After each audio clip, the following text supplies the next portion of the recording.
Мы живем в эпоху глобализации. Границы между странами становятся все более условными. Мы едим одну и ту же еду, смотрим одни и те же фильмы и носим одинаковую одежду. В этом стремительно смешивающемся мире одна из древнейших религий является ислам, который проходит уникальный путь адаптации.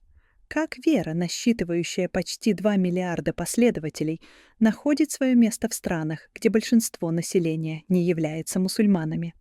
Давайте разберем это на простых примерах.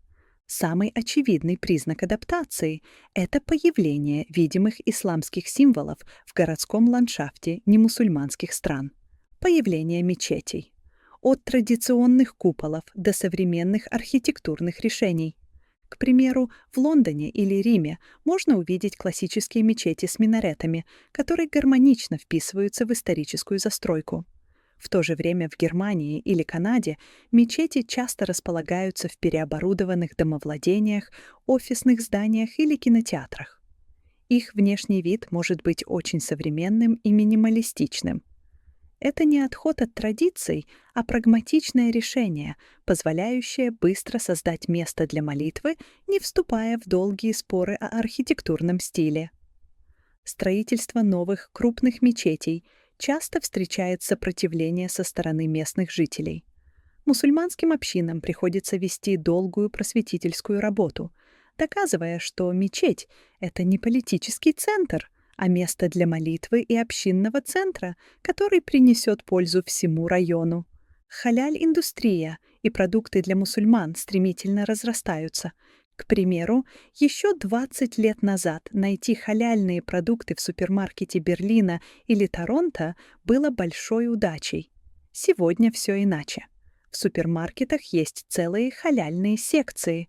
Появились халяльные сети быстрого питания, сертифицированная косметика, без спирта и даже финансовые продукты, соответствующие шариату, например, ипотека без процентов.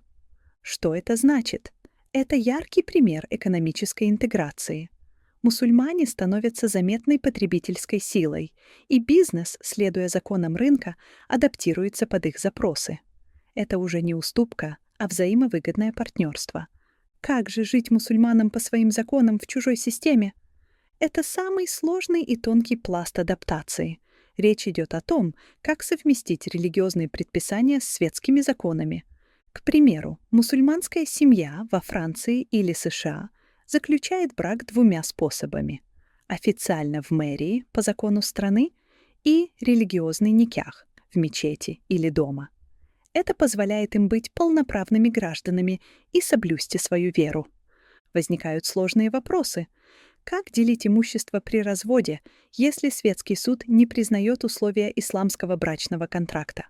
Как быть с наследством, если местные законы о равном распределении противоречат исламским нормам? Мусульманские семьи часто обращаются к юристам, которые специализируются на совмещении светского и религиозного права, чтобы составить завещание, максимально соответствующее их вере в правовом поле страны.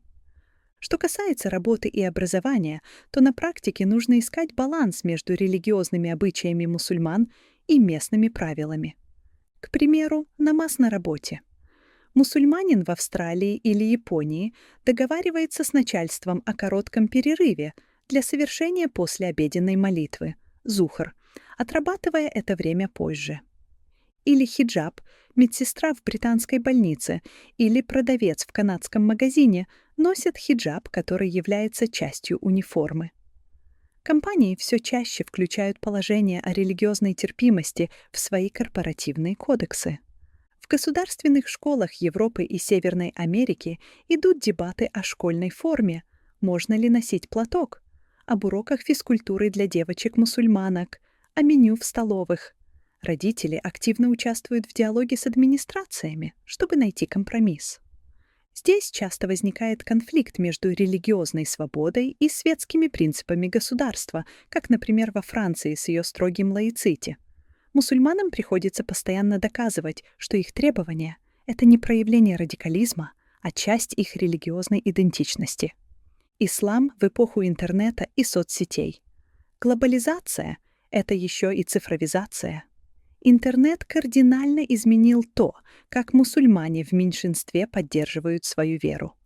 Онлайн-фетвы и цифровые общины, когда мусульманин, живущий в маленьком городке в Норвегии, где нет имама, может зайти на авторитетный сайт или написать в телеграм-канал богослову из Египта или Индонезии, чтобы получить совет, фетву, по конкретному вопросу, как поститься в условиях полярной ночи. Можно ли инвестировать в ту или иную международную компанию? Что это меняет? Это создает глобальную виртуальную общину умму, стирая географические границы. С другой стороны, это приводит к фрагментации авторитета. Кому верить? Местному имаму или популярному блогеру с миллионом подписчиков? К примеру, молодые мусульмане и мусульманки активно ведут блоги в TikTok, Instagram и YouTube. Они в доступной форме развенчивают мифы об исламе, показывают свою повседневную жизнь. Собираюсь на работу в хиджабе, готовлю ифтар для семьи, но юмористически отвечают на глупые вопросы. Нет, под хиджабом у меня нет антенн. Это мощный инструмент мягкой силы.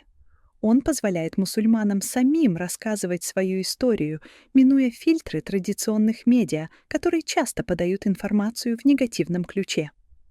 В результате этой адаптации рождается новый феномен – европейский, американский, российский мусульманин. Это не просто мусульмане, живущие на Западе. Это люди, чья идентичность – это сплав. Например, девушка-мусульманка из Великобритании. Она носит хиджаб, ходит на пятничную молитву, но при этом она успешный программист, болеет за местную футбольную команду, говорит на английском с местным акцентом и считает Британию своим домом. Она может критически относиться к некоторым обычаям в странах происхождения своих родителей и при этом отстаивать свое право быть мусульманкой в британском обществе. Суть заключается в том, что она не разрывается между двумя мирами, а создает свой собственный третий путь. Ее ислам — это ислам, адаптированный к контексту ее жизни. Он более осознанный, так как ей постоянно приходится отвечать на вопросы и объяснять свою веру. Адаптация ислама в немусульманских странах — это не путь к потере идентичности и не ассимиляция, при которой вера растворяется без следа. Это сложный, многогранный процесс диалога. С одной стороны, мусульманские общины учатся жить по законам светских государств, находить гибкие решения, быть активными гражданами и доносить свои ценности через просвещение, а не конфронтацию. С другой стороны, принимающие общества также вынуждены меняться, пересматривать законы, расширять понятие толерантности, учиться видеть в мусульманине не иностранца, а соседа, коллегу и соотечественника. Этот процесс не всегда гладкий. Он сопровождается конфликтами, непониманием и ростом исламофобии.